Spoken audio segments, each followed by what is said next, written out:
Wheel chair ಅನ್ನ ಬಳಸುವ ವಿಧಾನ. ಮೊದಲು ವೀಲ್ ಚೇರ್ ಅನ್ನ ಲಾಕ್ ಓಪನ್ ಮಾಡಬೇಕು. ಮಡಚಿದ ವೀಲ್ ಚೇರ್ ಅನ್ನ ತೆರೆದು ಹ್ಯಾಂಡಲ್ ಅನ್ನ ಹಿಡಿದುಕೊಳ್ಳಬೇಕು. ರೋಗಿಯನ್ನ ವೀಲ್ ಚೇರ್ನಲ್ಲಿ ಕೂರಿಸುವ ಮೊದಲು ವೀಲ್ ಚೇರ್ ಅನ್ನ ಲಾಕ್ ಮಾಡಿ ನಿಧಾನವಾಗಿ ರೋಗಿಯನ್ನ ವೀಲ್ ಚೇರ್ ಮೇಲೆ ಕೂರುವಂತೆ ಮಾಡಬೇಕು.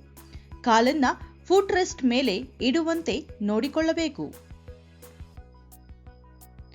ನಂತರ ವೀಲ್ ಚೇರ್ ಅನ್ನ ಅನ್ಲಾಕ್ ಮಾಡಿ ನಿಧಾನವಾಗಿ ರೋಗಿಯನ್ನ ಕರೆದುಕೊಂಡು ಹೋಗಬೇಕು.